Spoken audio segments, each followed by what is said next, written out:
दलितों के उन सपनों को, वंचितों के उन सपनों को खत्म कर देने की साजिश है जिनकी तरक्की सिर्फ एजुकेशन में, लेकिन उन्हें तो मंदिर की तरफ ठेला जा रहा, अंधविश्वासी बनाया जा रहा, कर्मकांड के लिए प्रेरित किया जा रहा है। और जब वो कांवड़ लेकर के जाते हैं तो पूरा प्रशासन, पूरा सरकारी अमला उन पर फूल बरसाता है। लेकिन किसी बेटी को अगर वो पढ़ने की मांग करती है, अगर वो पढ़ाने के अपने अधिकार की बात करती है, तो फिर यही प्रशासन उसको बाहर का रास्ता दिखाता है। दोस्तों नमस्कार। देश नीति के इस विशेष कार्यक्रम अब होगा न्याय में मैं रविकांत आपका हार्दिक स्वागत करता हूं।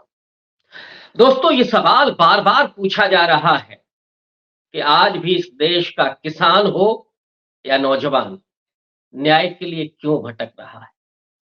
महिला पहलवान हो या दिल्ली विश्वविद्यालय के डॉक्टर रितु सिंह, वो न्याय के लिए बेबस और लाचार क्यों है।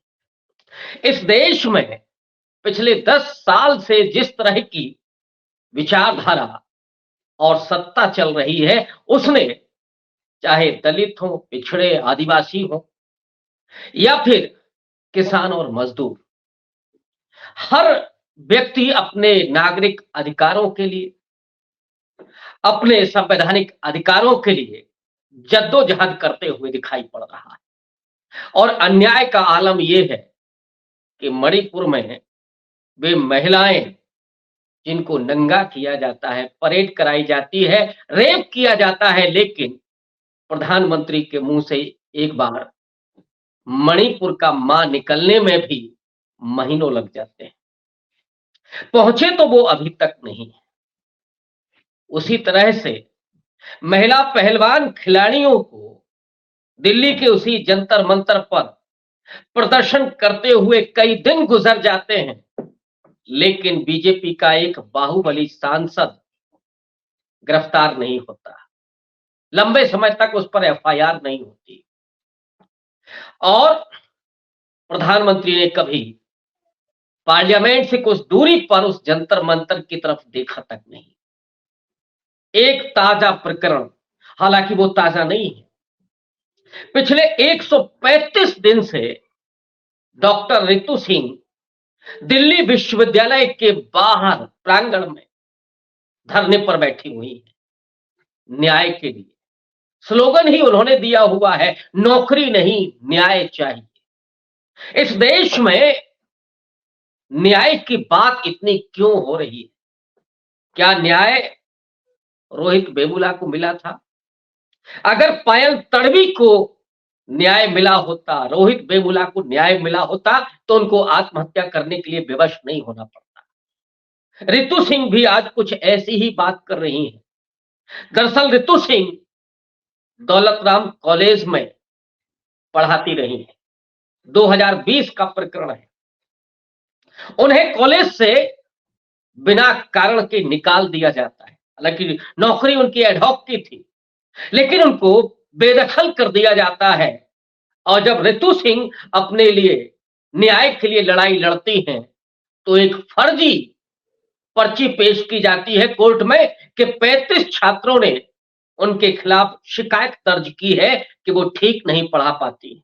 मामला आगे बढ़ता है तो पता चलता है कि जिन 35 छात्रों ने सिग्नेचर किया था वो फर्जी है। उन्हें कभी रितु सिंह ने पढ़ाया ही नहीं। वहां की प्रिंसिपल डॉक्टर सविता राय, जो इस पूरे प्रकरण के पीछे मानी जाती हैं, रितु सिंह का आरोप भी यही है कि सविता राय ने जातिगत कारणों के चलते उन्हें कॉलेज से बाहर कर दिया, क्योंकि वो पढ़ाने के साथ साथ इस देश के संविधान के प्रति भी बात करती थी। इस देश में जो हाशिए का तबका है उसके अधिकारों की भी बात करती थी। तो क्या डॉक्टर अंबेडकर की बात करना, मजलूमों की बात करना, दलित पिछड़ों की बात करना इस देश में गुनाह है? दोस्तों, सबसे खूबसूरत जगह विश्वविद्यालय होती है, जहां पर पढ़ते ही नहीं है लोग, नौजवान पीढ़ी निर्मित होती है। देश को चलाने के लिए वो बौद्धिक सलाहियत हासिल करती है। लेकिन इस वक्त माहौल ये है कि विश्वविद्यालयों में अगर आप आरएसएस की विचारधारा के आधार पर चलते हैं, आप वो तमाम कर्मकांड उस प्रांगण में कर सकते हैं, लेकिन डॉक्टर अंबेडकर की बात करना गुनाह है। रितु सिंह का गुनाह सिर्फ इतना है कि वो पढ़ाने के साथ साथ न्याय की बात करती थी, संविधान की बात करती थी। जो प्रधानमंत्री बेटी बचाओ बेटी पढ़ाओ की बात करते हैं, क्या उनके लिए रितु सिंह वो बेटी नहीं है, उसकी उन्हें कोई फिक्र नहीं है? 135 दिन से चलने वाला वो धरना आज पुलिस के जरिए खत्म करने की साजिश रची गई। उनके सारे सामान को ले जाया गया।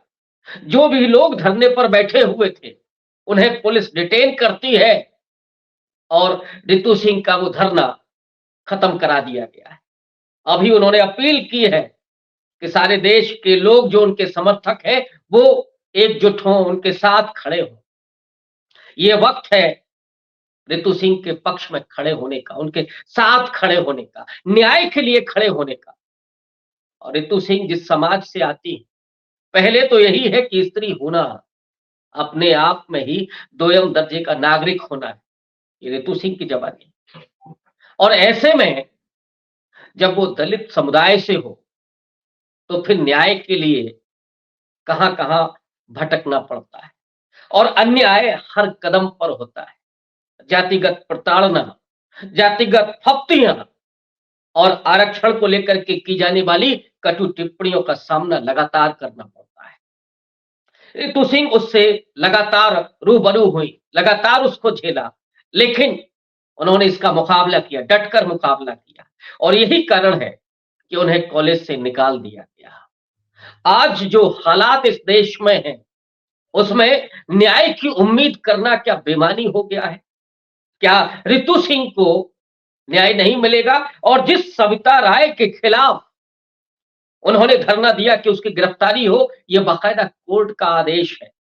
एक तो एफआईआर ही सविता राय के खिलाफ बड़ी मुश्किल से हुई थी, कोर्ट के जरिए हुई, चार्जशीट भी हो चुकी है, लेकिन फिर भी अभी तक गिरफ्तारी नहीं हुई।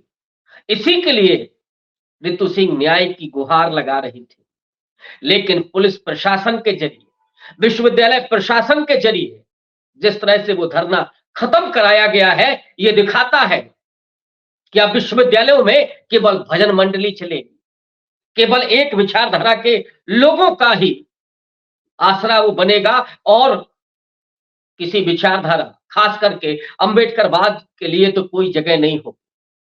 कुछ दिनों पहले ही एक और प्रकरण इसी दिल्ली विश्वविद्यालय से आया था। डॉक्टर लक्ष्मण यादव, जो लगातार लोगों के बीच में, समाज में जागरूकता फैलाने के लिए सक्रिय है, उनको भी एडहॉक की नौकरी से हाथ धोना पड़ा, वो भी कंटिन्यू नहीं कर सके। लेकिन रितु सिंह का मामला थोड़ा अलग है, क्योंकि उन पर जातिगत टिप्पणियां की गई। जाति के आधार पर उनको सिर्फ निकाला ही नहीं गया, बल्कि उनके साथ बदतमीजी भी हुई, जिसके लिए उन्होंने एफआईआर कराई।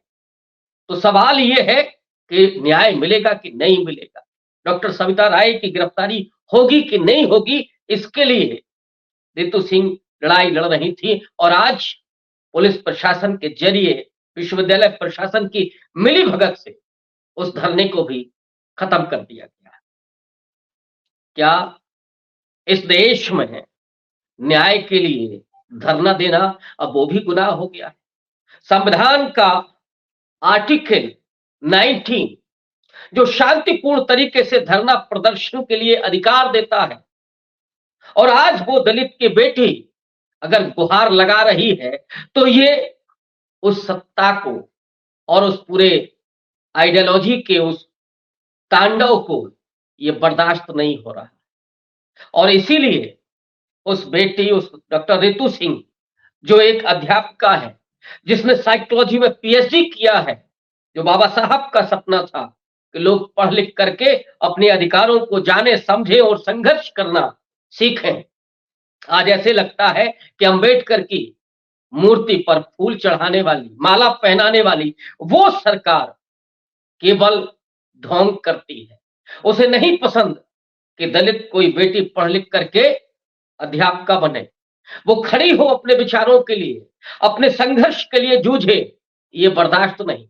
और इसीलिए और अंबेडकर के सपनों को ध्वस्त करने के लिए वो रितु सिंह को बाहर कर रहे हैं, प्रांगण के बाहर।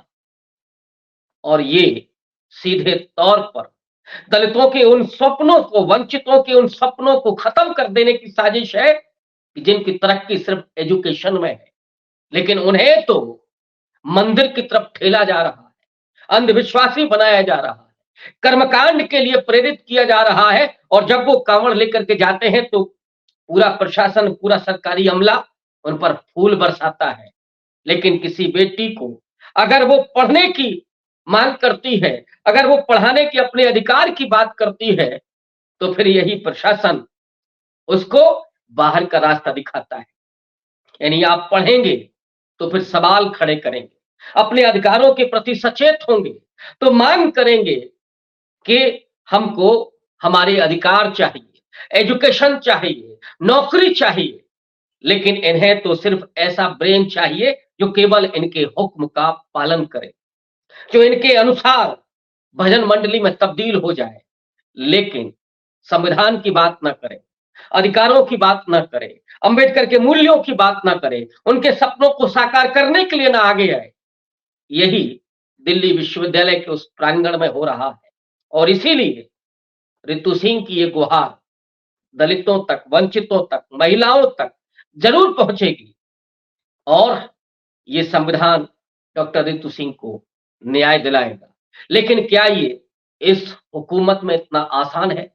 सवाल ये भी है। एक बेटी का सवाल है, एक अध्यापिका का सवाल है, एक दलित का सवाल है और उसकी आजादी का सवाल है, उसके अधिकारों का सवाल है। और ताक पर तो लगा हुआ है संविधान भी कि संविधान क्या उसकी रक्षा कर पाएगा या नहीं कर पाएगा। क्या ये हुकूमत, क्या ये सरकार, क्या ये सत्ता, क्या ये प्रशासन उसके वजूद को, उसके अधिकारों को खत्म कर देगा? ये बेहद सोचने की बात है, चिंतन करने की जरूरत है कि अगर आज एक बेटी जो महिला पहलवानों का हुआ वो तो हम सबने देखा, उन्होंने अपने अवार्ड भी लौटाए। लेकिन रितु सिंह अगर 135 दिन से धरने पर बैठी हुई थी और लगातार वो संघर्ष कर रही थी, तो क्या उनका ये संघर्ष और ये सपना भी टूट जाएगा? इस बात को समझने की जरूरत है, नागरिक बोध को मजबूत करने की जरूरत है। और ऐसे में उन लोगों को भी समझना होगा जो रितु सिंह के समर्थक हैं, जो उस संघर्ष के साथ हैं, जो न्याय के पक्षधर हैं, जो नहीं चाहते कि रितु सिंह पायल तड़वी या रोहित वेमुला बने। बहुत शुक्रिया।